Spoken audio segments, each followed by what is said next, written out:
والعاقبۃ للمتقین والصلاۃ والسلام علی اشرف الانبیاء والمرسلین اما بعد فاعوذ باللہ من الشیطان الرجیم بسم اللہ الرحمن الرحیم اللہم صلی علی سیدنا و مولانا محمد النبی الامی وعلی آلہ وصحبہ وبارک وسلم۔ اللہ رب العالمین سورہ طٰہٰ آیت نمبر 105 سے لے کر 108 تک ارشاد فرما رہا ہے، وَيَسْأَلُونَكَ عَنِ الْجِبَالِ فَقُلْ يَنْسِفُهَا رَبِّي نَسْفًا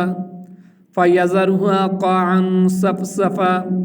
لَا تَرَىٰ فِيهَا عِوَجًا وَلَا أَمْتًا يَوْمَئِذٍ يَتَّبِعُونَ الدَّاعِيَ لَا عِوَجَ لَهُ وَخَشَعَتِ الْأَصْوَاتُ لِلرَّحْمَٰنِ فَلَا تَسْمَعُ إِلَّا هَمْسًا۔ اور آپ سے پہاڑوں کے بارے میں سوال کرتے ہیں، تم فرماؤ انہیں میرا رب ریزہ ریزہ کر کے اڑا دے گا تو زمین کو ہموار چٹیل میدان بنا کر چھوڑ دے گا تو اس میں کوئی نہ ہمواری دیکھے گا اور نہ اونچائی۔ اس دن پکارنے والے کے پیچھے چلیں گے، لوگوں کی طرف سے اس داعی کے لیے ادھر ادھر ہونا نہ ہوگا اور سب آوازیں رحمان کے حضور پست ہو کر رہ جائیں گی تو ہلکی سی آواز کے سوا کچھ نہ سنے گا۔ وَيَسْأَلُونَكَ عَنِ الْجِبَالِ، اور آپ سے پہاڑوں کے بارے میں سوال کرتے ہیں۔ اس آیت کریمہ کا شان نزول اس طریقے سے کہ حضرت عبداللہ بن عباس رضی اللہ تعالی عنہما نے فرمایا کہ قبیلہ ثقیف کے ایک آدمی نے نبی مکرم صلی اللہ علیہ وسلم سے دریافت کیا کہ قیامت کے دن پہاڑوں کا کیا حال ہوگا، تو اس پر یہ آیت کریمہ نازل ہوئی اور اللہ تعالیٰ نے ارشاد فرمایا کہ اے حبیب مکرم صلی اللہ علیہ وسلم، آپ سے پہاڑوں کے بارے میں سوال کرتے ہیں۔ وَيَسْأَلُونَكَ عَنِ الْجِبَالِ، آپ سے پہاڑوں کے بارے میں پوچھتے ہیں، آپ ان سے فرما دیں کہ انہیں میرا رب ریت کے ذروں کی طرح ریزہ ریزہ کر دے گا، پھر انہیں ہواؤں کے ذریعے اڑا دے گا اور پہاڑوں کے مقامات کو پہاڑوں کے مقامات کی زمین کو ہموار کر دے گا، نہ اس میں اونچائی ہوگی نہ اس میں گہرائی ہوگی، بالکل ایک لیول ہوگا۔ یومئذ یتبعون الداعی، اس دن پکارنے والے کے پیچھے چلیں گے۔ ارشاد فرمایا کہ جس دن پہاڑ ریزہ ریزہ ہو کر اڑائے جائیں گے، اس دن لوگ قبروں سے نکلنے کے بعد پکارنے والے کے پیچھے چلیں گے جو انہیں قیامت کے دن موقف کی طرف بلائے گا اور ندا کرے گا، رحمان کے حضور پیش ہو جاؤ۔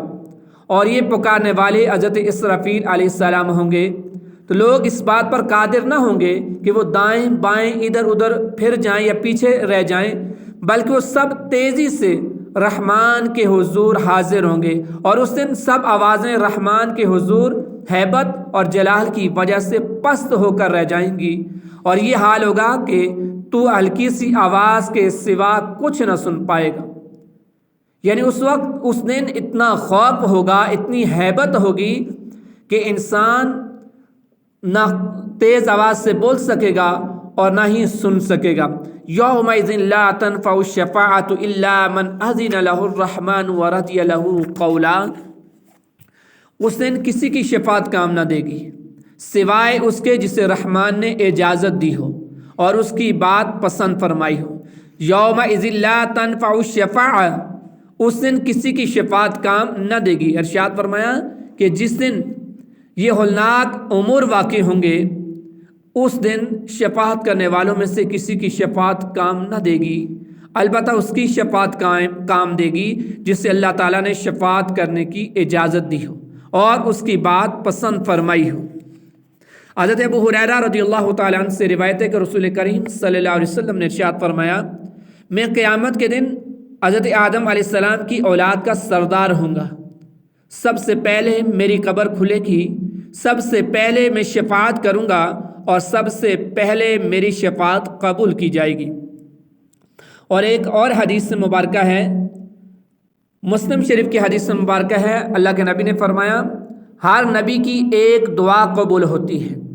پس ہر نبی نے وہ دعا جلد مانگ لی اور میں نے اس دعا کو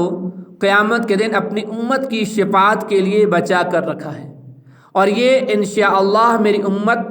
میں سے ہر شخص کو حاصل ہوگی جو اس حال میں مرا کہ اس نے اللہ رب العالمین کے ساتھ شرک نہ کیا ہو۔ اور سنن ابو داؤد کی حدیث مبارکہ ہے، حضرت انس بن مالک رضی اللہ تعالیٰ اس حدیث کے راوی ہیں کہ اللہ کے نبی نے ارشاد فرمایا، میری شفاعت میری امت کے ان لوگوں کے لیے ہوگی جن سے کبیرہ گناہ سرزد ہوئے ہوں گے،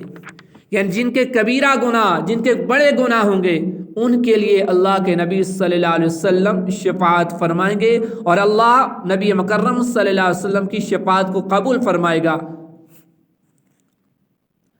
اور حضرت عثمان بن عفان رضی اللہ تعالی عنہ سے روایت ہے کہ اللہ کے نبی نے ارشاد فرمایا، قیامت کے دن 3 لوگ شفاعت کریں گے، انبیاء کرام علیہم الصلاۃ والسلام پہلے، یعنی نبی شفاعت فرمائیں گے، پھر علماء، اور پھر شہداء۔ یہ ابن ماجہ کی حدیث سے مبارکہ ہے۔ اللہ رب العالمین ہمیں بھی حضور علیہ الصلاۃ والسلام کی شفاعت نصیب فرمائے۔ قیامت کے دن اللہ کے نبی علیہ الصلاۃ والسلام کے لوائے حمد کے نیچے ہمیں جگہ نصیب فرمائے۔ یعلم ما بین ایدیہم وما خلفہم ولا یحیطون بہ علما، وہ جانتا ہے جو کچھ ان لوگوں کے آگے ہے اور جو کچھ ان کے پیچھے ہے، اور لوگوں کا علم اس سے نہیں گھیر سکتا۔ یعلم ما بین ایدیہم، وہ جانتا ہے جو کچھ ان لوگوں کے آگے ہے، یعنی اللہ تعالیٰ کا علم بندوں کی ذات و صفات، ان کے گزشتہ اور آئندہ کے تمام احوال، دنیا اور آخرت کے جملہ امور کا احاطہ کیے ہوئے ہیں۔ ولا یحیطون بہ علما، اور لوگوں کا علم اسے نہیں گھیر سکتا، یعنی پوری کائنات کا علم اللہ تعالیٰ کی ذات کا احاطہ نہیں کر سکتا۔ اس کی ذات کا ادراک کائنات کے علوم کی رسائی سے برتر ہے، اور وہ اپنے اسماء و صفات، آثار قدرت اور حکمت کی صورتوں سے پہچانا جاتا ہے۔ وعنت الوجوہ للحی القیوم وقد خاب من حمل ظلما، اور تمام چہرے اس کے حضور جھک جائیں گے جو خود زندہ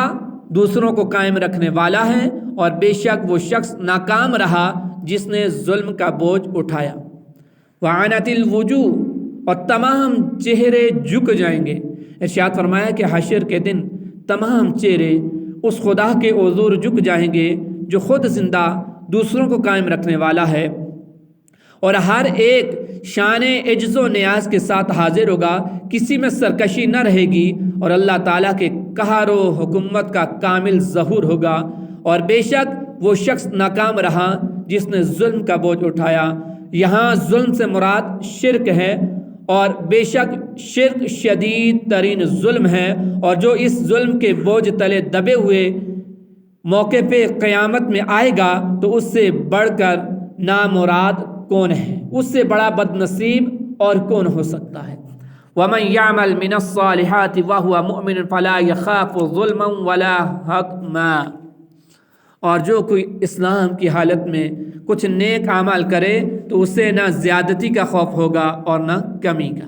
وَمَنْ يَعْمَلْ مِنَ الصَّالِحَاتِ وَهُوَ مُؤْمِنٌ، اور جو کوئی اسلام کی حالت میں کچھ نیک اعمال کرے۔ ارشاد فرمایا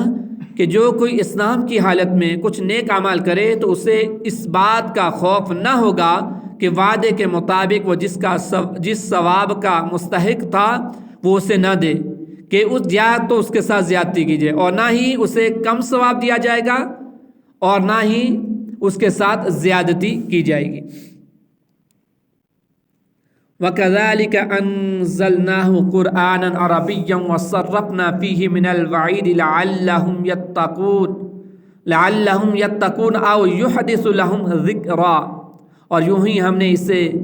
عربی قرآن نازل فرمایا اور اس میں مختلف انداز سے عذاب کی وعیدیں بیان کی تاکہ لوگ ڈریں یا قرآن ان کے دل میں کچھ غور و فکر پیدا کرے۔ وَكَذَلِكَ، اور یوں ہی اس آیت میں قرآن مجید کی 2 صفات بیان کی گئی۔ پہلی صفات، قرآن کریم کو عربی زبان میں نازل کیا گیا تاکہ اہل عرب اسے سمجھ سکیں اور اس بات سے واقف ہو جائیں کہ قرآن پاک کی نظم عاجز کرنے والی ہے اور یہ کسی انسان کا کلام نہیں۔ اور دوسری صفت، قرآن مجید میں مختلف انداز سے فرائض چھوڑنے اور ممنوعات کا ارتکاب کرنے پر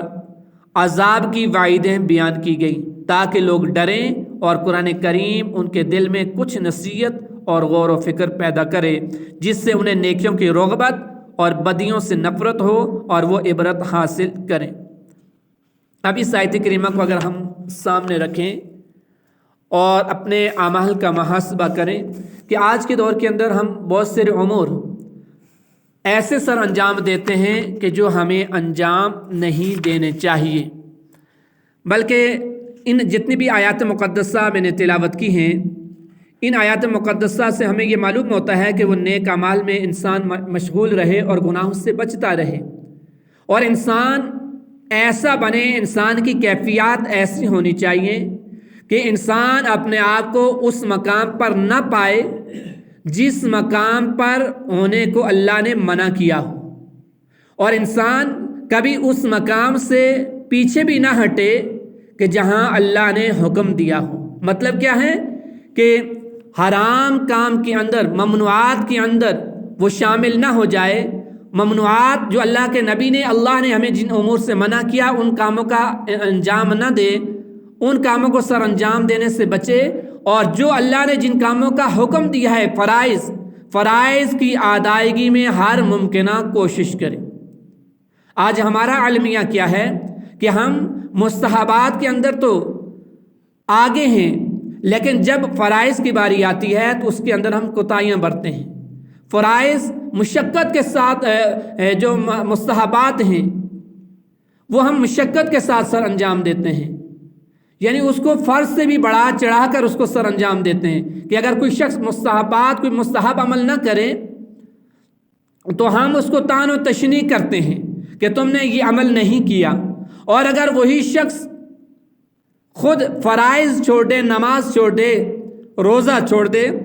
تو اس پر ہم اس کو طعن و تشنیع نہیں کرتے، یا اس کو خود اتنی ملامت نہیں ہوتی جتنی اس کو مستحبات ترک کرنے پر ہوتی ہے۔ مستحب ترک ہو گیا، پتہ نہیں اس نے کتنا بڑا گناہ کر دیا۔ فرائض چھوڑ رہا ہے، فرائض کے اندر کوتاہی برت رہا ہے، لیکن اس کا نفس اسے ملامت نہیں کرتا، اسے فرائض چھوڑنے پر کوئی شرمندگی نہیں ہوتی۔ یعنی ہمارا حال یہ ہے، تو ہونا تو یہ چاہیے کہ فرائض اور واجبات اس کو ہم اہمیت دیں، اور جتنے فرائض اور واجبات ہماری طرف متوجہ ہو رہے ہیں تو ہم للہیت کے ساتھ، خشوع خضوع کے ساتھ ان کاموں کو سر انجام دیں، اور اس کے بعد اللہ توفیق دے تو مستحبات امور کو بھی سر انجام دیں۔ اللہ ہمیں سمجھنے کی توفیق عطا فرمائے۔ وما علیہ الا البلاغ۔